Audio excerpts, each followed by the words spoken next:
Hello বন্ধুরা, আজ আমরা একটা ইউটিউব থাম্বনেল বানাবো। থাম্বনেলটা কীভাবে বানাচ্ছি, কীরকম তোমাদের মতামত তোমরা শেষ অবধি দেখে তারপর জানিও। তবে আমার কম্পিউটার স্ক্রিনে যাওয়া যায়। প্রথমে আমি গুগল থেকে একটা এরকম টেক্সচার ব্যাকগ্রাউন্ড নামিয়ে নিয়েছিলাম, সেটা তোমরা গুগলেই পেয়ে যাবে।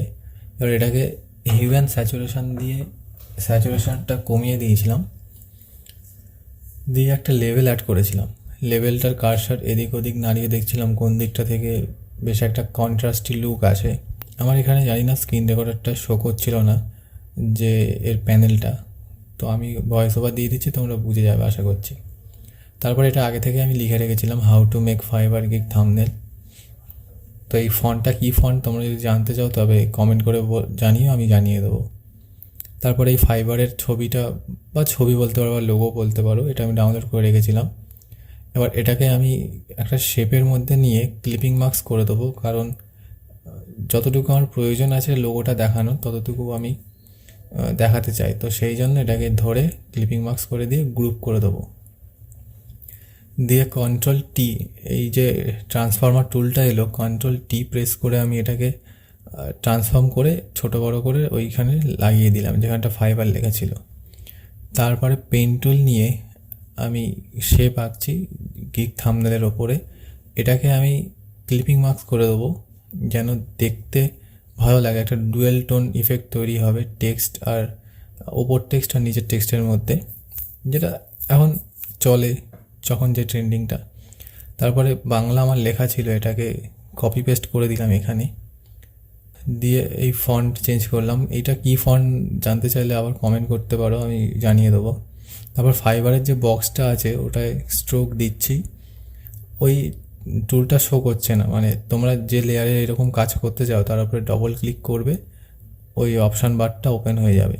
তারপর পেছনে গ্লো ইফেক্ট দিচ্ছি হালকা করে, যেন ওই দিকটা একটু ভিজিবল হয় যে কোনটা আমি গ্লো করতে চাইছি। তারপর গ্লোটার ওপরে আমি সবুজ গ্লো দিয়েছিলাম, যেহেতু ফাইবারের লোগোটা সবুজ। তারপরে এটা ডাউনলোড করা ছিল, এটা আমি পিন্টারেস্ট থেকে নামিয়েছিলাম। তো এইসব এলিমেন্ট ইউজ করলে থাম্বনেলটা বেশ আরেকটু ইন্টারেস্টিং লাগে। তো এই কথাটা মাথায় রেখেই আমি এইগুলো নামিয়েছি, যে থাম্বনেলটা তৈরি করছে এমন একজনকে দেখালে ভালো হয়। আর এরকম জিনিস বা এরকম স্ট্যাচু এখন খুব ট্রেন্ডিং।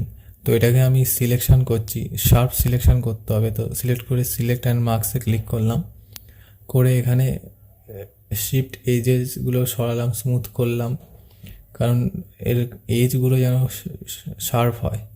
তো ওকে করার পর এটাকে মাস্ক করে দিলাম, ক্লিপিং মাস্ক করে দিলাম, দিয়ে এটাকে সাইডে নিয়ে যাব, কারণ আমি এটা একটা কর্নারে দিতে চাই। তো এই জন্য এটাকে সাইডে নিয়ে ঠিকঠাকভাবে অ্যাডজাস্ট করব। কর্নার নেওয়ার পর ব্রাশ টুল দিয়ে শার্প এজেসগুলো একটু মুছে দেবো, কারণ এই সাইডটা এমন পোর্শনে আছে যে বাজে লাগছিল এটাকে ঠিকঠাক অ্যাডজাস্ট না করলে। এরপরে টেক্সটগুলোকে ধরে ঠিকঠাক মতো অ্যাডজাস্ট করব, মানে সেন্টারের দিকেও আনবো না, এমনভাবে রাখবো যে মনে হবে এটা মানুষের পেছনে আছে। তো কিছু কিছু অক্ষর ওর পেছনটা এমনভাবে সাজাবো যেন মনে হবে লেখাগুলোর পেছনে আছে, একটা ডেপথ ক্রিয়েট করবে। তারপর ব্রাশ টুলটা আবার নিয়ে যতটা সম্ভব হয় এজগুলোকে একটু রিমুভ করার চেষ্টা করছি। তারপর ধীরে ধীরে আস্তে আস্তে নিচটাও মুছে দেবো যেন দেখতে আরও সৌন্দর্য বৃদ্ধি করে জিনিসটার। এরপরে তোমরা দেখছো স্ট্যাচুটা খুব ব্রাইটনেস কম, তো স্ট্যাচুটার ব্রাইটনেস বাড়ানোর জন্য একটা লেভেল নিয়ে নিলাম বা কার্ভ নিয়ে নিলাম, নিয়ে এটার ওপর হাইলাইট, শ্যাডো এবং কন্ট্রাস্ট বাড়িয়ে যেন আরেকটু ভালোভাবে ভিজিবল হয় সেটা দেখলাম। তারপর ব্রাশ টুলটা নিলাম, একটু সাইজে বিগার করে নিচ থেকে ব্রাশ টুলটা হালকা করে প্রেস করলাম যেন জিনিসটা দেখতে আরও সৌন্দর্য বৃদ্ধি করে। তারপর এই থাম্বনেলটা আমার আগেই তৈরি করা ছিল, এটা যদি না দেখে থাকো এর ভিডিও দেওয়া আছে, তোমরা দেখতে পারো। এই থাম্বনেলটাকে নিয়ে আসলাম, নিয়ে এসে কন্ট্রোল প্রেস করে, হ্যাঁ এই যে টিল্ট করলাম, কন্ট্রোল প্রেস করে ধরে মাউস দিয়ে ক্লিক করে ওপরে তুললাম, তবেই এরকম টিল্ট হলো।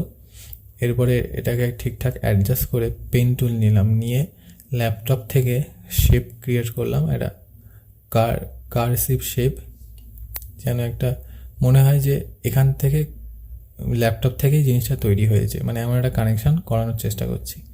আর যেটা ভালো লাগবে চোখে তোমরা তোমাদের মতো করতে পারো।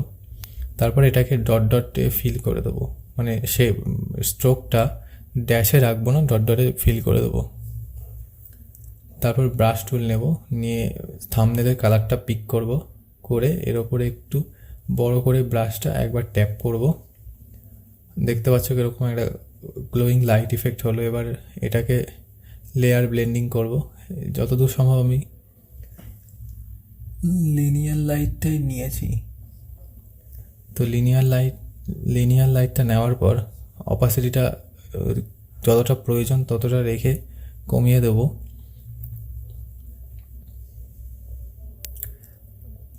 দেওয়ার পর এটাকে ক্লিপিং মাস্ক করে নেব, নিয়ে ব্রাশ দিয়ে বা আশেপাশে যেসবগুলো একটু বেশি ছড়িয়েছে সেগুলোকে হালকা হালকা করে মুছে দেব। হ্যাঁ ব্যাস, এই আমার থাম্বনেল রেডি।